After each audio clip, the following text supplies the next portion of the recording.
मेरे बाके बिहारी, मेरे बाके बिहारी, हो न दिलाल मोहना।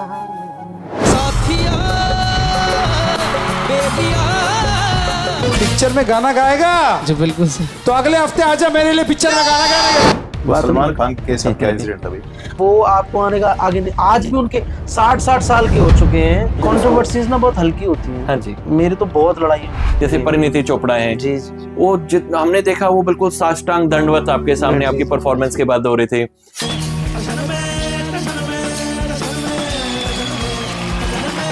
तो मुझे लगता है कि मैं बहुत सारे सिंगर से अपने आप को बेहतर समझता हूँ। मुझ में बहुत एरोगेंस है एज अ सिंगर। मैं अपने आप को बहुत, मुझे लगता है बिलीफ है ये एरोगेंस। कोई मैंने बहुत सारे जज देखे अपनी लाइफ में, वो आपको सामने बहुत कुछ बोल देंगे कि आप तो ये हो हेमंत, मैं आपका कॉन्सर्ट देखने के लिए आऊंगा, और ये सब बातें फिल्मी होती हैं। ये सब बेकार की बातें हैं। आपकी कोई यादगार कंट्रोवर्सी रही है किसी के साथ में? आर्यन खान अगर आएगा और मैं कहीं पे परफॉर्म करूंगा तो मीडिया किसको कवरेज देगा? आर्यन खान को। जबकि आर्यन खान से ज्यादा काम किया मैं 20 साल से काम कर रहा हूँ। आर्यन खान ने क्या किया?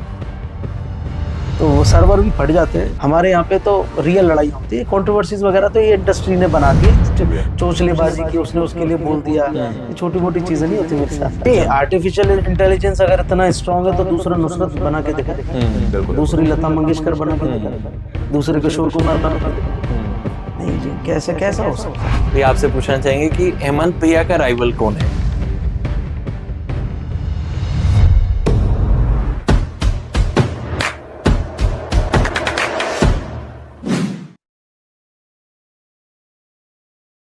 सभी दोस्तों को नमस्कार, मैं हूं कुलदीप मान। आज फिर आए हैं एक और एपिसोड लेके किसी नई पर्सनैलिटी के साथ। Hello everyone, I am doctor Gaurav Sharma और आज हमारे समक्ष जो पर्सनालिटी हैं, जो शख्स हैं, उनके शख्स से शख्सियत बनने की जो दास्तां हैं वो आज हम इस पॉडकास्ट में देखेंगे। और उनकी जो सबसे बड़ी आज इस पॉडकास्ट की भी खासियत है कि आज जो हमारी पर्सनालिटी हमारे साथ है वो दिव्य वृंदावन धाम से हमारे ठाकुर जी की जन्मस्थली से हैं और बहुत अच्छे संगीतकार हैं। और सबसे बड़ी बात यह है कि हरिदास जी की भी, स्वामी हरिदास जी की भी भूमि भी वही रही है और संगीत के जो सर्वोपरि रहे हैं। तो आज हमारे साथ जो पर्सनालिटी हैं, हम उनका इंट्रोडक्शन आपसे करवाते हैं। और स्टार्ट करने से पहले हम बोलेंगे राधे राधे। और हमारे साथ हैं हेमंत ब्रिजवासी भैया। और हेमंत ब्रिजवासी भैया किसी एक रियलिटी शोज की नहीं, हर रियलिटी शोज में जहां हेमंत भैया आते हैं वो रियलिटी शोज अपने आप सुपर डुपर हिट हो जाता है। इंडस्ट्री की लैंग्वेज में देखे तो टीआरपी हाइक हो जाती है। भैया राधे राधे, आपका हार्दिक अभिनंदन, हार्दिक स्वागत है देसी टॉक्स में। हेमंत भैया राधे राधे, कैसे हैं आप? मैं बहुत अच्छा हूँ। सबसे पहले देसी टॉक्स को मेरी तरफ से बहुत सारी शुभकामनाएं। आप दोनों बहुत ही अच्छा काम कर रहे हैं। Thank you. और इस तरह की चीजों को आगे लाना बड़ा जरूरी जी। है ताकि लोगों को नए नए एक्सपीरियंसेस मिले जी जी और लोग कुछ सीखें। बिल्कुल। हेमंत भैया, शुरुआत करते हैं भजन से ही, फिर एपिसोड को आगे बढ़ाएंगे। सबसे पहले क्योंकि हमारी जो हमारे पिताजी के जो जहाँ से वो आते हैं, तटीय स्थान, जो हरदास जी महाराज जहाँ से हैं, और हम उन्हीं के बच्चे, उन्हीं के नौकर हैं, उसी जगह के। तो मैं तो थोड़ा बहुत गाता हूँ, बस वही भजन आपके समक्ष, मेरा ही भजन सुना देता हूँ, जिसको बहुत प्यार दिया लोगों ने। मेरे बाके बिहारी, मेरे बाके बिहारी, हो न दिलाल मोहना। मेरे बाके बिहारी, न दिलाल मोहना। तो पे वारी वारी जाऊं मेरे श्याम सोहना।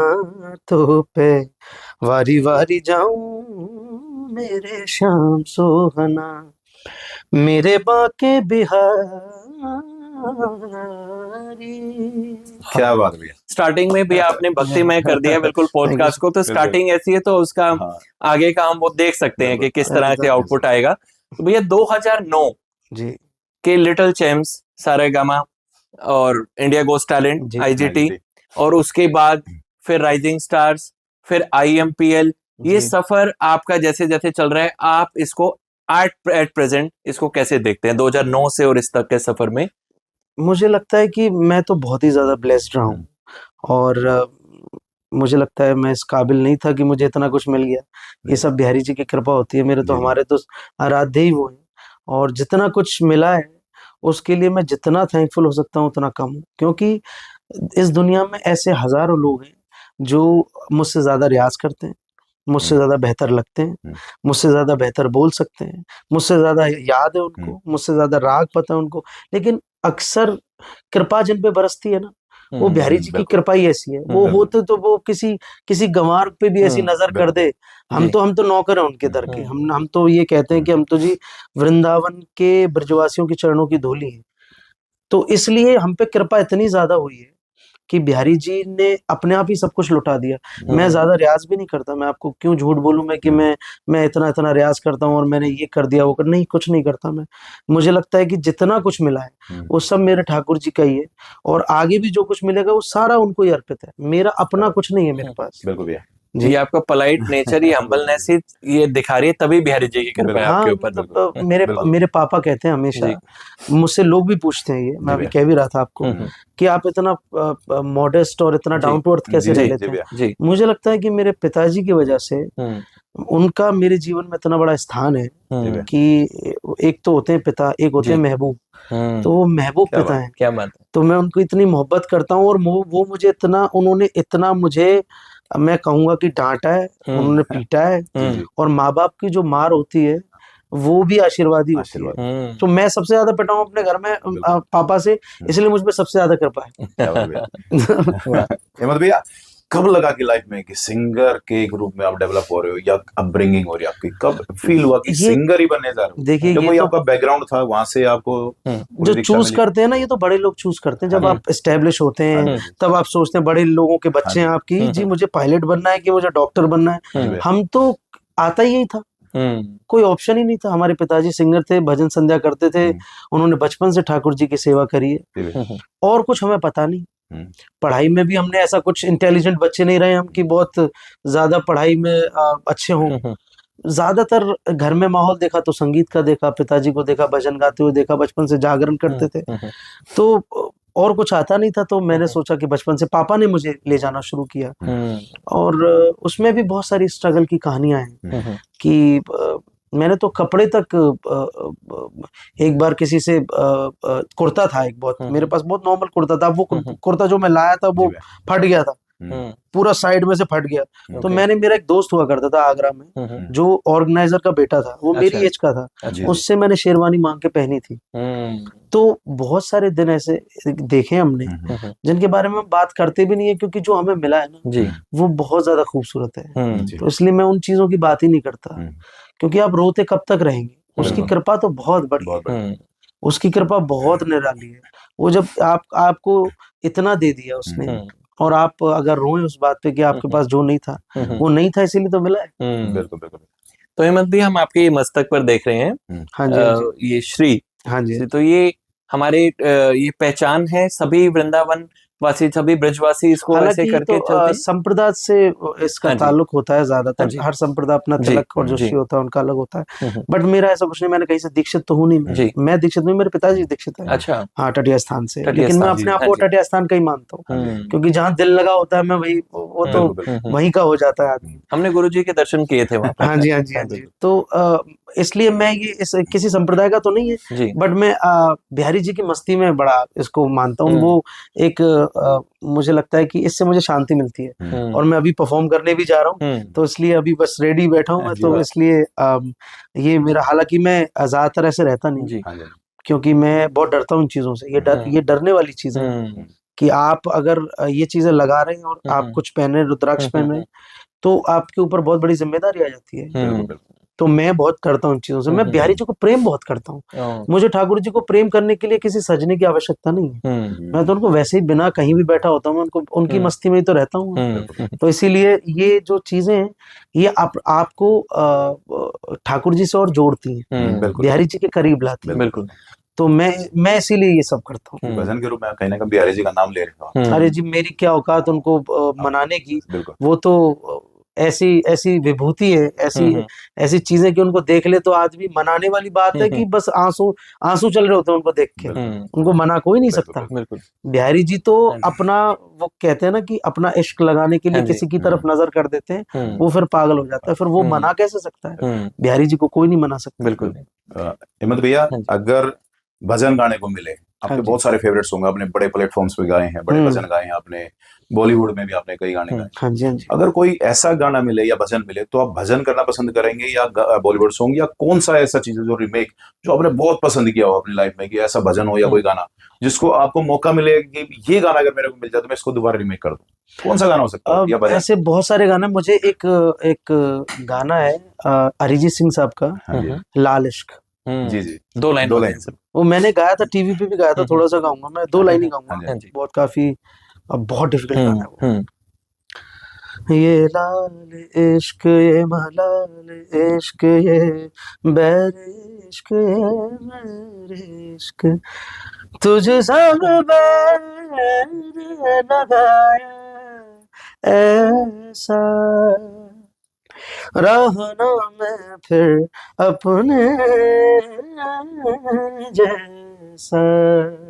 तो ये गाना वो है क्या बात, जिसको मैं गाने से बहुत डरता हूँ, लेकिन अगर मैं रिकॉर्ड करता तो इसको अच्छा रिकॉर्ड करता मैं हाँ, बहुत। क्या बात ये है। मेरा ड्रीमी गाने कुछ अरिजीत सिंह साहब के, वो बहुत ही मुझे लगता है एक ही सिंगर है इंडस्ट्री के। जी मुझ में बहुत एरोगेंस है एज अ सिंगर, मैं अपने आप को बहुत, मुझे लगता है बिलीफ है, ये एरोगेंस जी। नहीं, बिलीफ है कि बहुत मुझे बिलीफ लगता है है, कि हाँ यार हम अच्छे हैं, ठीक है, बिल्कुल हो सकता है है ना, और वो अच्छा बिलीव है, ये बिल्कुल, रखना चाहिए, बहुत पॉजिटिव ज्यादा है वो नहीं बनना चाहिए लाइफ में। बिल्कुल। और बिलीव नहीं रखेंगे तो आप कॉन्फिडेंस आप पे आ भी नहीं पाएगा।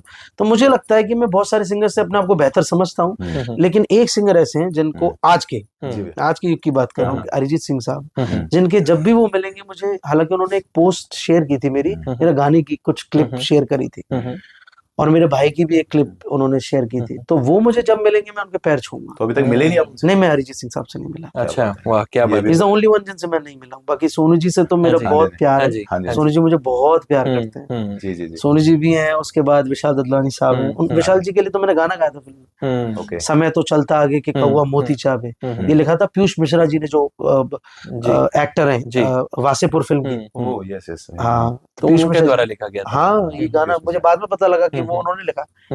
तो अब जैसे अरिजीत सिंह की भी आपने बात की, तो अब ये मेरा मानना नहीं है, सभी का मानना है कि आप वर्सेटाइल सिंगर हैं। जब आप सूफी प्रोग्राम्स में जाते हैं तो वो समा ऐसा बन जाता है, क्लासिकल उसमें जाते हैं तो वैसे उस जोन में आप हो जाते हैं, जी। और इसी तरह से बॉलीवुड लाइट हो या आप कॉन्सर्ट्स में जाते हैं उसी अकॉर्डिंग। तो ये किस तरह से अपना आप अपने आप को कैसे मोल्ड करते हैं? ये वर्सेटाइल जो सिंगर जो आपकी ये क्वालिटी है, इसको आपने कैसे इम्प्रूव किया, और आपका फेवरेट जोन कौन सा इनमें? नहीं, मैं तो वर्सेटैलिटी के खिलाफ हूँ एक्चुअली। मैं तो जानता हूँ, देखिए, अगर गुलाब के फूल को अगर ये कहा जाए कि तुम जी चमेली की तरह भी महको और सूरजमुखी की तरह भी महको, तो ऐसा नहीं हो सकता। हर गुलाब की अपनी खुशबू है, और वो उसकी एसेंस जिंदा रहनी चाहिए। ये वर्सेटैलिटी के चक्कर में बहुत सारी चीजें, अब पहले ऐसा होता था कि लता जी, कुछ ऑप्शन ऐसे, कुछ लोग ऐसे आते हैं धरती पे जो कुछ भी गा सकते हैं, जैसे लता जी और आशा जी। ये 2 नाम ऐसे हैं, सिर्फ यही 2 नाम। और मैं उस समय के एरा के भी किसी सिंगर की बात नहीं करूंगा, ये बहुत बड़ा कमेंट है, लेकिन मैं सिर्फ ये 2 नाम ले रहा हूँ, जी जी जी। जो शायद लोग इत्तेफाक नहीं करेंगे इस बात से, लेकिन मेरे हिसाब से लता जी और आशा जी कैसी ऐसे 2 नाम हुए जिन्होंने कुछ नहीं छोड़ा। अगर आप देखेंगे तो कहीं ना कहीं किशोर दा और मोहम्मद रफी साहब ने भी क्लासिकल को इतना ज्यादा गाया नहीं है, प्रॉपर क्लासिकल, जो एकदम बेसिक क्लासिकल। लता जी ने तो क्लासिकल भी नहीं छोड़ा, क्लासिकल भी उन्होंने ऐसा गाया कि जैसे कोई क्लासिकल सिंगर गवैया नहीं गा सकता। बिल्कुल। तो वर्सेटैलिटी हम लोग की, तो मैं इतना वर्सेटाइल सिंगर हूँ नहीं, आपका प्यार जो, आप आभार जो कह रहे हैं, बट थोड़ा थोड़ा मैं सब गा लेता हूँ, थोड़ा थोड़ा, पर मुझे लगता है मुझ पे ज्यादा अच्छा भजन लगता है। मैं वो ज्यादा दिल से गा पाता हूँ और ज्यादा एसेंस के साथ गा पाता हूँ, मेरी रूह जुड़ी हुई है वहाँ, मैं खुद बनाता भी हूँ, लिखता भी हूँ। तो इसलिए मेरा जो अंदर भाव है वो बिहारी जी के लिए और भजन के लिए ज्यादा है। क्या बात है, क्या बात है। हिम्मत भैया, जब आप स्टेज पे जाते थे, एक तो चेहरे आप देखते थे कि ये मेरे बड़े पर्दे पे देखे, जी, एक दिन वो आपके सामने ही थे जी, प्रेशर क्या था वो उस दिन, क्या प्रेशर जनरेट होता, वो सामने देख के उन बेचारों को कैसे जस्टिफाई करूंगा? लिटिल चैम्प्स के टाइम पे ऐसा हुआ कभी? हाँ हाँ बिल्कुल हुआ। लिटिल चैम्प्स के टाइम पे पहली बात तो जब मैं गया था तो अपनी गरीबी के साथ जद्दोजहद इतनी थी कि ये सब दिमाग में नहीं आता था। कौन आ गया, अमिताभ जी आ रहे हैं, सोनू जी आ रहे हैं और आशा जी आ रही हैं, बस एक्साइटमेंट थी, आशा जी हैं बहुत बड़ी हैं, ठीक है। लेकिन अपनी गरीबी के साथ हम लोग इतना लड़ रहे थे उस टाइम पे कि बस कुछ ना कुछ करके टीवी पे रहना था। वो जिंदगी, अब तो इतने लोग बच्चे इतने फास्ट फॉरवर्ड हो गए हैं। मैं तो बहुत ही बेवकूफ बच्चा, मतलब जिसको कहते हैं कि मेरे पापा ने तो मुझे आज भी कहते तो बहुत बेवकूफ है, दुनिया की तरह मैं नहीं चल सकता, ना मैं दुनिया की तरह चलना चाहता हूँ। तो मैं उस टाइम पे बहुत ज्यादा लड़ रहा था खुद से ही। मेरे पापा को प्रूफ करना होता है मुझे, बस सारा जमाना ये कह रहा हो ना कि आपने बहुत अच्छा गाया, और मेरे पापा अगर बोल दें कि बात नहीं बनी आज, तो बात नहीं बनी। नहीं बनी। वो सलमान खान के साथ क्या इंसिडेंट था भैया? सलमान खान साहब, हाँ जी, सलमान खान साहब हमारे फिनाले में आए थे सबसे पहले 2009 में। जी जी। तो उन्होंने मजाक मस्ती बड़ी करी हमारे साथ, हम लोग वैनिटी में उनके साथ ही बैठे थे और उस टाइम के शूट्स भी हैं यूट्यूब पे पड़े हुए हैं। तो वो आए, उसके बाद फिर वो मुझे इंडियाज गॉट टैलेंट में मिल गए। तो फिर वो ब्रजवासी करके मेरे को वो बोलते मिठाई वाला है, तो मिठाई वाला ऐसे करके चढ़ाते ऐसे करके चढ़ाते थे। वो बोलते आज भी, अभी भी कभी भी किसी शो में मिलते हैं, वो हमेशा ही कहते मिठाई वाला तू, ऐसे करके। तो मैंने कहा हाँ सर मैं मिठाई वाला। तो उनके साथ तो बहुत ही अच्छा बॉन्ड रहा। वो IPML में भी मुझे मिले थे। बिल्कुल। फिर उसके बाद लेटेस्ट में मुझे बिग बॉस में मिले। उन्होंने एक एपिसोड में मुझे बुलाया था बिग बॉस में एज अ गेस्ट। अच्छा। तो उन्होंने किसी से, उनके जो मैनेजर उनसे भिजवाया था कि इस बच्चे को बुलाओ। तो कलर्स की तरफ से मैं गया था और हमेशा ही बहुत प्यार करते हैं। बहुत इतने बड़े सुपरस्टार हैं, बहुत इतना उनको इतना प्यार या इज्जत देने की कोई जरूरत नहीं है, बट वो फिर भी देते हैं, उनका बड़ी मानता है। ये है। आप तो भैया आप खुद बहुत बड़े सेलिब्रिटी बन चुके हैं और ये आपकी पोलाइटनेस है, आप इसको एडमिट नहीं कर पा रहे हैं क्योंकि ये कृपा आप जो है ये श्रेय ठाकुर जी को दे रहे हैं, पिताश्री को दे रहे हैं, मुझे पिताश्री को दे रहे हैं। तो अहमद भैया, हमने देखा है कि रियलिटी शोज में जो बाकी जो सेलिब्रिटीज थे, जो सब जो यूथ जिनको फॉलो करता है, जैसे परिणीति चोपड़ा है, वो हमने देखा वो बिल्कुल साष्टांग दंडवत आपके सामने आपकी परफॉर्मेंस के बाद हो रहे थे।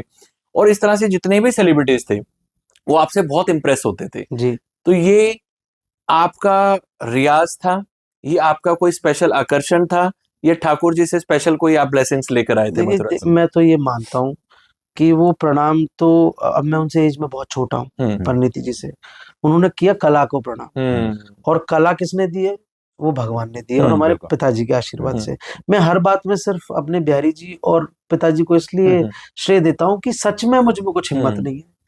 मैंने जब से ये जाना है कि प्रभु की ताकत क्या होती है या ठाकुर जी क्या करते हैं या उनमें कितनी शक्ति है, मुझ में तो इतनी भी शक्ति नहीं है कि मैं सुबह अपने आप जग जाऊं। वो भी मेरे बिहारी जी कराते हैं। मैं तो बहुत ही आलसी टाइप का आदमी रहा हूँ और आज भी मैं म्यूजिक अपने मन से करता हूँ। मैं बहुत पागल टाइप का, कभी भी बाजा ले लेना, रात के 2-2 3-3 बजे मेरी माँ परेशान हो जाती है मुझसे, बोले था हमारा छोरा तो पागल है वो जी, छोरा जी जाके जाने कहा है दिमाग में, लाला हर समय गातो रे तू तो बावरो तो ना है वो, ब्रज भाषा में बोलती है हमारा छोरा तो बावरो है।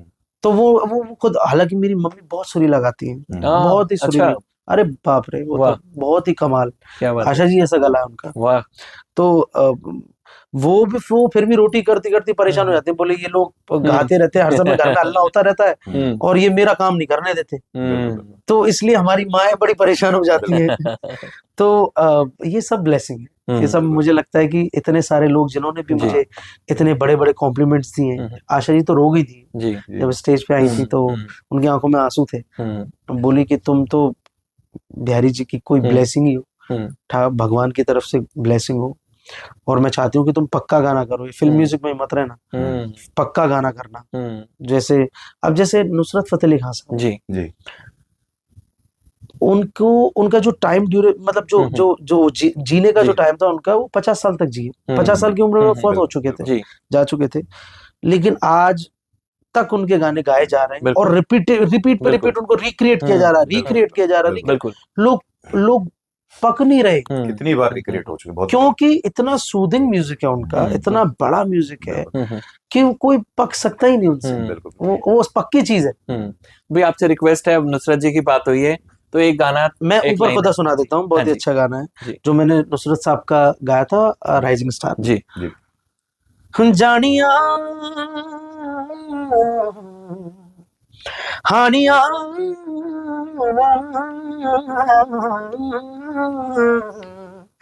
जानिया हानिया कच्चे धागे सच्चे प्यार के ना तोड़ना, तेरे बिन नहीं जीना मर जाना डोलना है, तेरे बिन नहीं जीना मर जाना डोलना, तेरे बिन नहीं जीना मर जाना डोलना, तेरे बिन नहीं जीना मर जाना डोलना। क्या बात क्या है, बात है, कमाल कर क्या दिया भैया, मजा आ Thank गया। you. अलग ही वॉइस क्वालिटी अलग ही। Thank you, मजा आ sir. जाता है। भैया Thank you. आप हमको कहते हैं हार्ड वर्क ऑलवेज पेस, हाँ जी, लेकिन बहुत जगह देखा डेस्टिनी भी काम करती है, तो बिल्कुल आपको करती है। क्या लगता है इस आज जिस मुकाम पे आप पहुंचे हो, हार्डवर्क ज्यादा काम करता है या डेस्टिनी भी डेस्टिनी ज्यादा काम डेस्टिनी ज्यादा काम ज्यादा काम करती है, बिल्कुल। हम्म। हार्डवर्क हाँ बहुत जी। लोग करते हैं, हम्म डेस्टिनी आप राइट टाइम पे राइट जगह होनी चाहिए। हम्म अब जैसे कभी मुझे एक बार फोन आया था विशाल शेखर जी का, जी जी तो मैं उस टाइम पे लिटिल चैम्प कर रहा था, लेकिन मेरा नेक्स्ट एपिसोड ही था उस टाइम पे, और Okay. एपिसोड के बाद ही मैं रात में गया हूँ और गाना उनके लिए रिकॉर्ड किया था। तो अगर मैं वहाँ अवेलेबल नहीं हो पाता तो वो किसी और से गवाते थे। आजकल तो हजार हाँ, ऑप्शन है, बहुत जी, option आपके जैसे कितने सारे सिंगर्स गा रहे हैं, और सबकी दुकान बड़ी अच्छी तरह से चल रही है, और सब अपनी दुकान में जितना सामान है वो लेके बैठे हैं। हाँ जी तो ऐसा ना कहिएगा कि किसी पे जी। वो जो आपके पास सामान है वो किसी और दुकान पे नहीं है, बिल्कुल। सबके पास है। राइट कस्टमर आपके पास आएगा और वो सामान लेके जाएगा, तो बात है जी। बिल्कुल वेट तो नहीं मैं करता। तो हाँ, मैं तो इसी चीज में बिलीव करता हूँ। तो हमें हमारा बिलीफ है कि हेमंत ब्रिजवासी भैया में अलग बात है, और अभी हमारी रिसर्च के अकॉर्डिंग हमने ये सुना है संजय लीला बंसाली जी का हाँ आपने जी। एक प्रोजेक्ट किया है, हाँ जी, हाँ तो जी। वो हम चाहेंगे आप उसे रिवील करें। बिल्कुल। हालांकि मैं ज्यादा उनसे बता नहीं सकता, वो बहुत गुस्सा हो जाते हैं बट और बहुत गुस्से है वो, बहुत, हालांकि बहुत म्यूजिकल आदमी है। जी। हाँ जी और उनसे मिलने के बाद मैंने ये जाना कि मैं कितना छोटा हूँ और मुझे कुछ नहीं आता। हाँ जी वो इतनी बड़ी शख्सियत है। वाह। इंडस्ट्री के लोग भी सारे ही मानते हैं उनको, तो जी। खैर, लेकिन एक होता है ना, आप एज अ म्यूजिशियन भी किसी की कदर करने लग जाए, क्योंकि मैं तो फिल्म मेकर नहीं हूँ, जी। मुझे क्या पता फिल्म मेकिंग का, बट एज अ म्यूजिशियन भी आपको वो पागल करके छोड़ देंगे कि ऐसा 8-8 घंटे वो बैठे हमारे साथ और हमको गाना सिखा रहे हैं। मैंने उनसे गाना सीखा है, गाना किस तरह गाया जाता है वो मैंने उनसे सीखा है, जी लफ्जों को किस तरह कहना है मैंने उनसे सीखा है, सांस कहाँ पे छोड़नी है ये मैंने उनसे सीखा है। क्या बात है। इतनी छोटी छोटी माइनर चीजें, आप तो अपने मन में बने बैठे हो कि जी मैं तो रियलिटी शो में मुझे तो नुसरत कह दिया और मुझे तो रफी साहब की जी। उपाधि दे दी, ये जी। दे दिया, वो दे, सब झूठ है। कुछ नहीं हुआ, रफी साहब ही थे, आप कुछ भी नहीं हो। सिर्फ और सिर्फ सबसे बड़ी बात यह है कि उन्होंने जो चीजें मुझे बताई वो मुझे आज तक किसी कंपोजर ने भी नहीं बताई। अच्छा। क्या बात वो मुझे कोई बता ही नहीं पाया। उन्होंने जो मुझे माइनर सी चीजें, एक मैं लाइन छोड़ रहा हूँ, मैं एक लाइन पे अटक गया था, मुझे बड़ा डांटा उन्होंने, और मैं एकदम सहम गया था उनके सामने, मैं रोने को ही था ऑलमोस्ट। फिर उनका फोन आया सुबह, हाँ जी बोले बेटा मैं थोड़ा गुस्से में था, और एकदम बाप की तरह, जी जी एक बाप की तरह प्यार करते हैं वो मुझे। उनसे कनेक्शन ही अलग है, इतने दिनों में उनसे कनेक्शन ही बन गया इतना अच्छा। तो उनकी एक फिल्म आ रही है नई, रणबीर कपूर साहब है उसमें देखते हैं, वो उनका आशीर्वाद होगा तो वो जरूर बिल्कुल, गाना है। क्या बात है, हमारी बेस्ट बिल्कुल, विशेष best साथ है wishes, बिल्कुल yeah. आपके। बिल्कुल। रियलिटी शोज को हिम्मत भैया हमेशा स्क्रिप्टेड बोला जाता है, जो कमेंट दिए जाते हैं, कई जी। बार बोल जाते हैं जो जजेस होते हैं कि मैं आपको अपनी फिल्म में गाना गाऊंगा, हाँ जी, हाँ जी, इस तरह के बहुत सारे कमेंट्स होते हैं, या हाँ जी। रियलिटी शो स्क्रिप्टेड है, जी। तो इस बारे में भैया बताओ थोड़ा सा। देखिए स्क्रिप्टेड तो मेरे ख्याल में हर चीज होती है, ऐसी कोई चीज नहीं जो स्क्रिप्टेड ना हो। लाइफ आपकी स्क्रिप्ट होती है पूरी, लेकिन मैं इसको इस तरह से कहता हूँ कि थोड़ी बहुत स्क्रिप्ट तो जरूर होनी भी चाहिए, क्योंकि आप एक शो बना रहे हैं। तो बिना स्क्रिप्ट के तो हो नहीं सकता शो। बिल्कुल, लेकिन किसी बुरे टैलेंट को अच्छा कहना और अच्छे टैलेंट को बुरा कहना ये गलत होता है। नहीं, यहाँ फिर पॉल्यूशन हो जाता है। बिल्कुल। वो नहीं होना चाहिए, वो गलत है कि किसी आदमी ने बहुत मेहनत करी है, हजार वो उसने करीब 1 महीने से वो सरगम तैयार किए, उसके बाद झट से एक जज कहता है कि अरे ये क्या किया तुमने, सरगम अच्छी नहीं लग रही थी इसमें बिल्कुल। तो फिर उसकी एक महीने की प्रैक्टिस और वो जो उसने जान मारी है वो तो खराब हो गई। बिल्कुल बिल्कुल। तो बस वो गलत है, वहां तक गलत है। बाकी मुझे रियलिटी शोज में कोई कमी नहीं लगती। अगर रियलिटी शोज नहीं होते तो हम जैसे सिंगर्स नहीं होते। और जो रियलिटी शो के सिंगर्स रियलिटी शो को बुरा कहते हैं वो नमक हराम लोग हैं, वो नमक अदा करना नहीं जानते। इस सरजमीन ने, बम्बई ने हमें रोटी दी है। हमें कौन पूछता था तेरी दोस्ती से पहले? बिल्कुल। तो हम लोग जान ही हमें तब पाए जब रियलिटी शो ने हमें ऐसे लाड़ से पाला है। हमें तो पाला है। इंडस्ट्री में इतने बड़े बड़े लोग बैठे हैं जी कि वो आपको आने का आगे नहीं, आज भी उनके 60 साल के हो चुके हैं। सो हजार 2 4 हजार गाने गा लिए, कोठी बंगले बना लिए, उसके बाद भी गाने की इच्छा की और दो। अरे भैया किसी और को आने दो। बिल्कुल। बच्चे नए नए गा रहे हैं, किसी को गाने भी दो, आपसे बेहतर ही गाएंगे। बिल्कुल। बैठ जाओ आराम से, हो गया गाना आपका। आपने 25 साल 30 साल राज कर लिया ना, अब क्या जरूरत है आपको गाने की? नए बच्चे को आने दो, नए टैलेंट्स को आने दो। और ये हम जब अगर उस लेवल पे आ जाए तो ये हमें भी सोचना चाहिए। भैया हम इंडस्ट्री में, मैं आपकी बात से बिल्कुल अग्री करता हूँ भैया, इंडस्ट्री में ऑटो ट्यून आ चुका है। सेलिब्रिटीज भी जो एक्टर्स हैं वो भी गाने लग गए हैं। और सेलिब्रिटीज जो अब रियलिटी शोज पर हो या कहीं फिल्म में हो वो ऑटो ट्यून करके गाते हैं जी। और जिन्होंने संगीत को जिया है, जिन्होंने बहुत साधना की है, रियाज किया है जैसे आपने, तो आपको ये बिल्कुल डिफरेंशिएट नहीं लगता है? ऐसा नहीं लगता कि हमारी इतनी तपस्या है और इतने सालों का रियाज है जी। और वो कहीं ना कहीं आपको ये ऐसा नहीं लगता कि ऐसा नहीं होना चाहिए? नहीं, इसमें भी एक तथ्य है, ये है कि देखिए ऑटो ट्यून है क्या? ऑटो ट्यून एक सॉफ्टवेयर जो आपकी आवाज को बेहतर बनाता है। तो आजकल ना फ्रीक्वेंसी 440 इतनी ज्यादा हो चुकी है, करेक्ट, मतलब इतनी ज्यादा परफेक्ट चीजें आजकल बनती है कि आपको वो ह्यूमन वॉइस कंपेयर कर ही नहीं सकता उनका। तो उसके लिए आपको ऑटो ट्यून लगाना पड़ता है जिससे आपकी आवाज जेल होती है म्यूजिक के साथ और वो अच्छी और सुनाई देती है। तो ऐसा कोई सिंगर इंडस्ट्री में है नहीं जो एकदम ड्राई साउंड पे गाता हो। और जब वो गाते थे तब वो उतनी टेक्निकलिटीज स्ट्रांग नहीं थी। ये भी मानना पड़ेगा। तो जो ऑटो ट्यून है और एक्टर लोग तो 1-2 गाना गाते हैं, वो कौन सा प्रोफेशनल गाते हैं? वो 1-2 गाना तो उनके लिए भी मौज के लिए सुपरस्टार्स हैं, 1-2 गा दिया उन्होंने, छोड़ो, इतना क्या उस चीज का बवंडर करना। और ये आर्टिफिशियल इंटेलिजेंस भी कंपोज कर रहा है आजकल सॉन्ग्स को, और वो कंपोजर्स हैं और बाकी जिन्होंने, फिर मैं बोलूंगा कि जिन्होंने ये प्रॉपर प्रोफेशनल कोर्स किया है वो इस फील्ड में आना चाहते हैं और आर्टिफिशियल उनका सेम वो काम कर रहे हैं, तो अनएम्प्लॉयमेंट भी आ रही है। हाँ जी। तो एज अ सिंगर आप इसको किस वे में देखते हैं कि आर्टिफिशियल इंटेलिजेंस हमारे लिए फैमिलियर है या वाकई में सबके लिए डिस्टर्बेंस होगा? नहीं, आर्टिफिशियल इंटेलिजेंस अगर इतना स्ट्रांग है तो दूसरा नुसरत बना के दिखाए, दूसरी लता मंगेशकर बना के दिखाए, दूसरे किशोर कुमार बना के दिखाए। नहीं जी, कैसा हो सकता है? आर्टिफिशियल इंटेलिजेंस एक टूल है जिससे आप कहीं हद तक जा सकते हैं।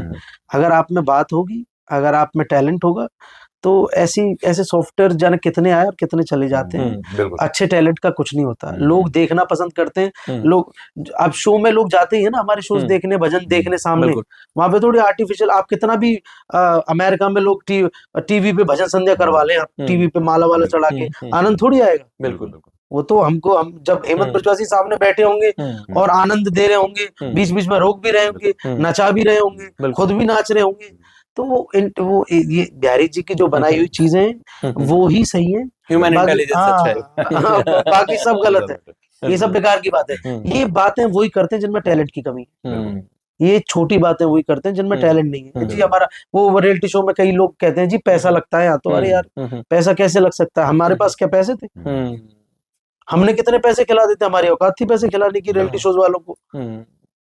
कितने सारे ऐसे सिंगर हैं जो बेचारे गरीब घरों से आज गाड़ियों में घूम रहे हैं। रूमर्स थे वो। बिल्कुल। तो ये सब बेकार की बातें, ये झूठी बातें, ये बातें झूठी बातें लोगों ने फैलाई। तो वही वाली बात है कि बस फेक चीजें कभी भी रियल का स्थान नहीं ले सकती। जो भगवान ने चीजें बनाई है वो ही रहनी है, रहती दुनिया तक वही रहनी है। भैया बॉलीवुड में हमेशा एलिगेशन लगते हैं कि नेपोटिज्म बहुत बड़ा एक रोल प्ले करता है। मतलब एक लॉबी बन चुकी है कहीं ना कहीं, जो अपने ही बंदे को काम देती है। ये बहुत बड़े बड़े एक्टर, नाम नहीं लेना चाहूंगा मैं, भाइयों ने एक क्वेश्चन भी रेज करा कि नेपोटिज्म है, जो अपने बंदे उनको काम दे देते हैं। कई रियलिटी शोज में भी ऐसे लगे हैं कई बार एलिगेशन कि भाई अपने अपने बंदों को ज्यादा काम दे देते हैं। तो ये क्या है, मतलब एक्चुअली एग्जिस्ट करती हैं ये चीजें? हाँ, of एक course लॉबी exist काम करती है कि बिल्कुल एक करती है। आप कितने प्लस भी टैलेंटेड हो, आपको नीचे देखिए, मैं एक गांव का लड़का हूँ। जी भाई। नौगांव मेरा गांव का नाम है, वृंदावन के पास। और मैं वहां से पला जी। बड़ा हूँ। मैंने जद्दोजहद, हमारे पिताजी ने मेरे साथ तो कृपा इतनी रही कि मेरे पिताजी ने सारी चीजें झेली है, मेरे तक नहीं आनी थी। मैंने सिर्फ अपने म्यूजिक पे काम किया है। तो मुझे तो इतनी चीजें नहीं पता, बट मुझे लगता है कि मेरे साथ भी बहुत ज्यादा हमने भी बड़ी गैरतें झेली हैं। और उन गैरतों को झेलने के बाद हम इस मुकाम तक आए कि थोड़ा बहुत अब स्टैब्लिश हुए हैं, और अभी भी करे जा रहे हैं। अभी भी कई जगह ऐसी होती है जहाँ पे आपको लॉबी देखने को मिलती है, आपको पता है कि वो उसकी सेटिंग का बंदा है, बिल्कुल। लेकिन हम उन चीजों पे ध्यान ही नहीं देते। जिसका बिहारी जी है, उसका कोई क्या बिगाड़ सकता है। बिल्कुल। तो मैं तो इन्हीं चीजों पे बिलीव करता हूँ। मैंने कभी नेपोटिज्म और ये सब चीजें, नेपोटिज्म अगर ऐसी चीज होती तो मैं कमेंट नहीं करना चाहता। बहुत बड़े सुपरस्टार हैं अमिताभ बच्चन साहब, बिल्कुल। अभिषेक बच्चन के लिए क्या नहीं कर जी, सकते क्या वो? नहीं कर सकते। बिल्कुल। तो वो सारा कुछ ऑडियंस पे डिपेंडेंट होता है। हाँ, लेकिन नेपोटिज्म का एक बहुत माइनर सा एग्जांपल ये है कि अगर कोई आदमी किसी काम के लायक है और अगर उसको वो काम नहीं मिलता है, वो इसलिए मेरे आदमी को काम मिलता है क्योंकि मैं उस पोजीशन पे हूँ कि मैं उसको जी। काम दे सकता हूँ, वो गलत है। क्योंकि भैया बहुत जगह देखा स्टार किड्स आते हैं, नॉर्मली नए बंदे को हम देखा, नए फेसेस के अरे यहाँ पे लेकिन बॉलीवुड लेकिन में लगे। लेकिन ये तो दुनिया की चाल चलन है ना। इसमें आप स्टार किड्स को न दीजिए, इसमें स्टार किड्स का कुछ लेना देना नहीं है। आर्यन खान अगर आएगा और मैं कहीं पे परफॉर्म करूंगा तो मीडिया किसको कवरेज देगा? बिल्कुल। आर्यन खान को। जबकि आर्यन खान से ज्यादा काम किया है मैंने इंडस्ट्री में। मैं 20 साल से काम कर रहा हूँ, आर्यन खान ने क्या किया है? बिल्कुल। बिल्कुल ही रहता तो है। ये तो आर्यन खान पे ना डालें आप। हाँ। ये तो गलती समाज की है। आर्यन खान के बेचारे की क्या गलती? वो तो अपने एयरपोर्ट से गाड़ी से आ रहा है, सही बात। आप ना जाओ वहां पे।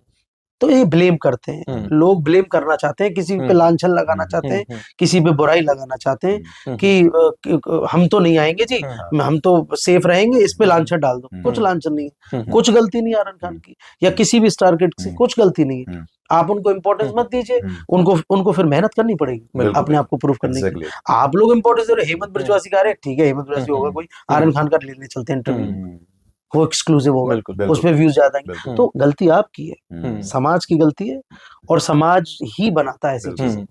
ना जाइए ना, उन्होंने थोड़ी बोला आपको। ये बिल्कुल ठीक बात बोली भैया आपने। आपका हेमंत भैया, हमने ना मास्टर सलीम के साथ, मास्टर सलीम जी के साथ बहुत अच्छा आपका बॉन्ड देखा है। हाँ जी, हाँ जी। और आपकी ट्यूनिंग भी देखी, उनके साथ इंटरव्यूज भी देखे, परफॉर्मेंसेस भी देखी। हाँ जी। और बहुत स्पेशल उनके साथ आपका प्यार है। वो स्पेशली जो है बहुत अच्छा आपके साथ स्पेशल जेस्टर रखते हैं, और आप भी उनको गुरु भाव से देखते हैं। नहीं, गुरु ही हैं वो। बिल्कुल। बिल्कुल। और आपकी जो परफॉर्मेंसेस उनके साथ हमने डुएट परफॉर्मेंसेस देखी, तो कमेंट्स में हमने देखा कि आपकी बहुत ज्यादा तारीफ करते हैं लोग। तो वो बोलते हैं कि ये मास्टर सलीम जी से भी अच्छा गाते हैं। नहीं, तो ये जो कॉम्प्लीमेंट्स ये हैं, तो आपको बहुत खुशी होती है क्योंकि वो आप उनको गुरु मानते हैं, गुरु ही हैं, और उनसे अच्छे आपको कॉम्प्लीमेंट्स मिले उनके साथ गाने पे, तो कैसा फील करते हैं? मैं तो ये कहता हूँ कि एक कहावत है हमारे यहाँ बुजुर्गों की कि बाप बाप ही रहता है। वो एक ऐसे शख्स हैं जिनसे मैंने गाना सीखा है, उनको देख के। जब उनकी एक एल्बम आई थी माता रानी की भेंट, मेला मैया दा, तो उस एल्बम को मैं सुन के मैं पागल हो चुका था। मैंने कहा यार कौन सिंगर है ये जो ऐसे गा रहे हैं बिल्कुल शेरों की तरह, और ऐसी आवाज आई है। तो मेरा तो उनसे कंपैरिजन ही नहीं बनता। पहली बात तो लोगों की मोहब्बत है कि वो प्यार करते हैं इतना ज्यादा कि लोग नए को ज्यादा अच्छा कहते हैं। मुझे लगता है ये इसलिए होता है जी। नए को ज्यादा अच्छा कहना पसंद करते हैं, वो पुरानों को भूल जाते हैं। लेकिन दीवारें जो होती हैं वो पुरानी ज्यादा सख्त और मजबूत होती है, उनकी वजह से नई दीवारें टिकी होती हैं, छत भी उनकी वजह से टिकी होती है। तो हमें जो गाना मिला वो उनकी देन है। वो उन्होंने बड़ा मोहब्बत से हमें प्यार भी किया। जब भी हम मिलते हैं मुझे बहुत प्यार करते हैं वो। मेरी लड़ाइयाँ भी बहुत हो जाती हैं उनसे, और मेरा प्यार भी इतना ज्यादा उनसे।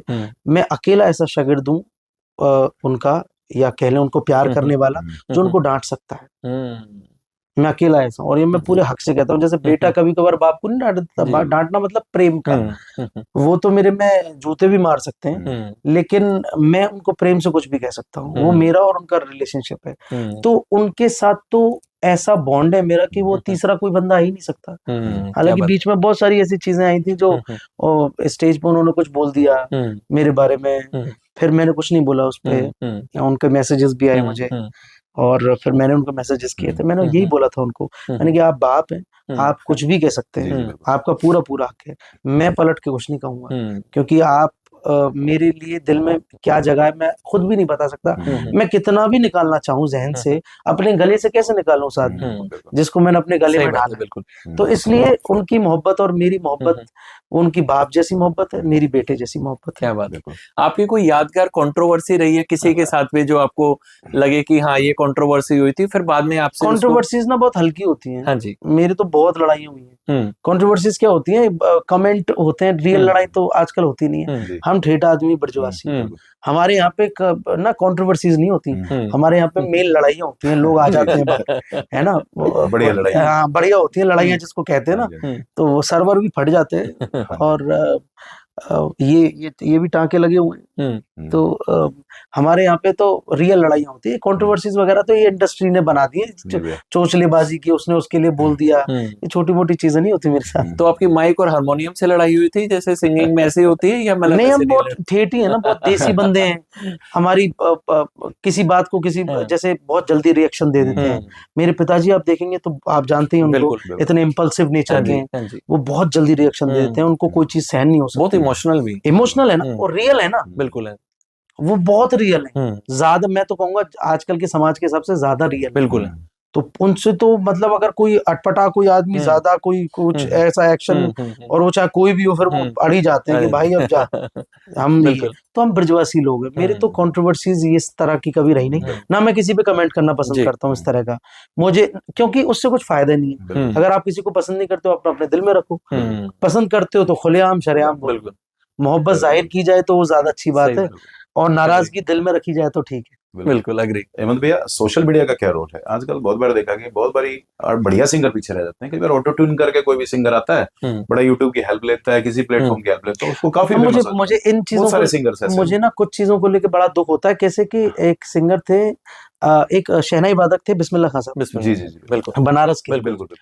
उनकी जब डेथ हुई तो बीमारी के उनके डॉक्टर को देने के लिए पैसे नहीं थे। पद्म भूषण थे वो, बिल्कुल बिल्कुल, पद्म श्री, पद्म भूषण, मेरे ख्याल में भारत रत्न भी है शायद मुझे, I am not confirm, but Bharat Ratna भी है। इतनी सारी चीजें होकर के भी उनके पास इलाज के लिए पैसे नहीं थे। तो बस आर्टिस्ट की लाइन में बस यही दुखी बात है कि आर्टिस्ट जितना जल्दी हो सके पैसे कमा ले। हमारे तो पिताजी इतने काफी समझदार रहे कि उन्होंने सारे बच्चों के लिए चीजें सेटल्ड कर दी अभी से बिहारी जी की कृपा से, बहुत कृपा है हम पे बिहारी जी की। मैं अगर मेरे जैसा आदमी होता तो मैं तो कुछ भी ना कमा पाऊँ। मैं तो इतना बेकार, मेरे घर वाले भी बोलते हैं इस चीज को, मैं तो कुछ नहीं कर सकता जी, मेरे बस में कुछ नहीं है, मेरे को समझ नहीं आती। मेरे को LIC ये जो भी होता है, और कहाँ पैसा कौन से अकाउंट में, फिर उस अकाउंट से वहां जाएगा, फिर उसका TDS कटेगा। मैं यार सरकार क्यों ले रही है हमारा पैसा, कमा रहे हैं हम तो, और फिर उसका रिटर्न भी आता है। मैं ये सब चीजें मुझे जब पापा ने बताई, मैंने कहा ऐसा है, मैंने कहा इन चीजों को दूर रखो आप, मेरे पे नहीं हो सकती ये चीज, मेरे को मेरा बाजा दे दो, बस उस पे ही मैं गाता रहूंगा सारी जिंदगी, और ऐसे ही बस बिहारी जी को बनाता रहूंगा। तो जो आप करते हैं भैया वो तो मतलब बाकी नहीं कर पाते ना, तो उससे भी, हाँ, लेकिन पैसे भी जरूरी होते हैं ना, पैसे भी कितने जरूरी होते हैं, वो बिल्कुल जरूरी है। तो फिर पूजे पिताजी कर ही रहे हैं, जैसे आपने बताया। जिन रियलिटी शोज में भैया आप गए एज अ पार्टिसिपेंट, और अब हमने देखा है दूसरा फेज उसका पार्ट भी, जिसमें अब आप जज बन के जा रहे हैं। हाँ जी। तो वो फील आपको कैसी आई? मुझे देखा कि जब आप गा रहे थे उनका मन नहीं भर रहा था। हाँ जी। नेहा कक्कड़ आपको रिक्वेस्ट कर रही थी थोड़ा सा और। हाँ जी, हाँ जी। और एक जो सिंगर है जजमेंट पर, वहां पर उनका आपके साथ हमने बहुत फ्रेंडली नेचर देखा। हाँ जी, दानिश भैया, हाँ, पवनदीप, हाँ जी। तो देखा, और वो सभी आपकी परफॉर्मेंसेस बहुत एंजॉय कर रहे थे। तो बिल्कुल आपको एक मान रहे थे कि फैमिली का ही पार्ट है। तो वो आपको फेस कैसे देखा, ये ट्रांसफॉर्मेशन जो आई कि एक पहले पार्टिसिपेंट की और एक जजमेंट की? तो ये नेहा मैम के साथ तो एक तो मेरी दोस्त की वाइफ है। हाँ जी। मेरे राइजिंग में था रोहनप्रीत, मेरा भाई जैसा, मेरा बड़ा भाई जैसा, तो उनकी वाइफ है नेहा जी। और जिस फैमिली से वो आती हैं, वो उस फैमिली ने इतनी ज्यादा मेहनत की है। जी। मुझे लगता है इंडस्ट्री में सबसे ज्यादा काइंड हार्टेड अगर कोई फैमिली है तो वो कक्कर फैमिली, यकीन के साथ कहता हूँ। जी। इतनी ज्यादा उनकी ट्रोलिंग भी होती है, इतने लोग उनको टोनी भाई, मतलब ये मान लीजिए आप दुनिया के सबसे बेहतरीन इंसान है। टोनी कक्कर साहब जी। इस दुनिया के सबसे अच्छे इंसान क्या है। बात। मैं उनको मिला, मैंने बस उनको, मैंने बहुत सारे जज देखे अपनी लाइफ में। वो आपको सामने बहुत कुछ बोल देंगे कि आप तो ये हो हेमंत, मैं आपका कॉन्सर्ट देखने के लिए आऊंगा, और ये सब बातें फिल्मी होती हैं, ये सब बेकार की बातें हैं। लेकिन टोनी भाई को मुझे आज भी याद है, और मैं बहुत थैंक यू बोलता हूँ टोनी भाई आपको कि आपने मतलब उस टाइम पे इतना ज्यादा जेस्चर दिखाया था। मैंने सिर्फ उनको एक गाने के लिए बोला था कि भाई गाना मेरा आ रहा है, वो छोटा सा गाना था, कोई इतना बड़ा गाना नहीं था। उन्होंने वो गाना अपने प्रोफाइल पे शेयर किया। क्या बात। ये बहुत बड़ी बात होती है किसी स्टार के लिए। और भाई भाई करके बात करते हैं, वो इतने अच्छे से बात करते हैं, इतनी सुंदर फैमिली है। मैं आपको क्या बताऊं, मतलब मैं तो तारीफ करते करते थकता नहीं हूँ। सोनू कक्कर जी हमारे एक क्रिएटिव डायरेक्टर हुआ करते थे, नीरज शर्मा जी, उनकी वाइफ है वो सोनू कक्कर जी। इतनी अच्छी इंसान है वो। मुझे मैं मैसेज करूं भाभी प्रणाम, कैसे हैं आप, क्या चल रहा है, कमाल वो रिप्लाई करती हैं, पूरा वक्त देती हैं मुझे। बेटा मैं आपको इतना सुनती हूँ, इतना आशीर्वाद देती हूँ। ये ऐसे होने चाहिए लोग। मैं तो उनसे सीखा कि अगर मैं इस मुकाम पे कभी बिहारी जी ने लाया तो ऐसा बनूंगा, ऐसा रहूंगा जैसे ये लोग हैं। बहुत ही कमाल। क्या बात है। तो पॉडकास्ट हमारा बिल्कुल भी एंड करने का मन नहीं कर रहा, बट समय का वो है। तो बिल्कुल लास्ट में एक क्वेश्चन भैया आपसे पूछना चाहेंगे कि हेमंत भैया का राइवल कौन है, एक कॉम्पिटिटर जिनको आप मानते हैं। तो हम ही लास्ट में ये जानना चाहेंगे कि जिनको आप लगता है कि इंडस्ट्री में सभी का होता है, हेल्दी कंपीटिशन होता है, जरूरी नहीं कि हमारा वैसे। तो हेमंत भैया का एक हेल्दी कंपटीशन किसके साथ है? मैं तो I will be very honest, और ये मैं वो कहते हैं ना, मैं बहुत मुतासिर होता हूँ एक शख्स से जिनका नाम है शाहरुख खान। वो कहते हैं कि I don't have a competition, मेरा कोई कंपटीशन नहीं है। मेरा सच में कोई कंपटीशन नहीं है। ये जितने लड़के अभी जो गा रहे हैं रियलिटी शोज की, क्योंकि मैं रियलिटी शो की बात करूँ क्योंकि मैं रियलिटी शो से हूँ, वो सब वही गा रहे हैं जो मैंने जो कंपोज करके मैंने गाया था। और ये मैं बिलीव के साथ कह रहा हूँ, इसमें कोई एरोगेंस या घमंड टाइप नहीं है। फॉलोअर तो अब हुए, किशोर कुमार साहब के कोई फॉलो नहीं है, तो क्या किशोर कुमार साहब सिंगर नहीं है? ये क्या बात हुई यार। फॉलोअर पे बिलीव नहीं करता मैं। मुझे लगता है कि कंपटीशन तो हेमंत ब्रिजवासी का कोई नहीं है। मैं तो कंपटीशन उनसे करता हूँ। मेरे कंपटीशन है अरिजीत सिंह साहब हैं, और ये लोग हैं बड़े बड़े लोग जो है ना, इन लोगों से कंपटीशन करता हूँ मैं। गुलाम अली खान साहब, इनसे कंपटीशन है मेरा। इन जो यंग लड़के हैं उनसे थोड़ी मतलब मैं भी यंग हूं, बट मुझे लगता है कि कंपटीशन बड़े होने चाहिए। मैं अपने मयारों को बहुत बड़ा रखता हूँ। हाँ, तो आसमान है मेरे लिए। तो जब मैं एक रूम की बात नहीं करता, मैं आसमान की बात करता हूँ। अभी तो बहुत जाना ऊपर। मतलब भैया वाइंड अप करने से पहले ब्रिज भाषा में एक भजन हो जाएगा जी। मैं तो जो मेरी फीलिंग्स है वो बयां कर देता हूँ। हाँ, धन्य धन्य ब्रज भूमि के तूने चरण चिन्ह यहाँ डाले, भाग्यवान है कृष्णा तेरे देश में रहने वाले। मैं ब्रज को रसिया ब्रजवासी, मैं ब्रज को रसिया ब्रजवासी, मेरो मन कान्हा को दास आत्मा राधे की दासी। हृदय वृंदावन में डोले जी, हृदय वृंदावन में डोले, मेरी सांस सांस राधे कृष्णा बोले, मेरी सांस सांस राधे कृष्णा बोले। बोल वृंदावन बिहारी लाल की जय। राधा राधे भैया। शेरदास, आज का एपिसोड इतना बढ़िया रहा भैया, सच में इतना मजा आया और बहुत सारी चीजें आपके बारे में जानने को मिली। Thank you. छोटी छोटी चीजें थी, जैसे आपके स्ट्रगल रही, फिर सक्सेस पॉइंट तक जो आपने डिस्कस किया हमारे और हमारे दर्शकों के साथ। अभी तो छोटा ही सक्सेस है, तो बहुत करेंगे। बिल्कुल आपके साथ एक और पॉडकास्ट करेंगे, बिल्कुल करेंगे, फिल्म फेयर लेके आएंगे। बिल्कुल भैया, फिल्म फेयर लेते फिर एपिसोड करते। पक्की बात। Radhe Radhe. Thank you so much. Thank you दोस्तों, आपने जो इतना समय दिया। मिलते फिर किसी नए एपिसोड में। Thank you so much. Radhe Radhe. Radhe Radhe.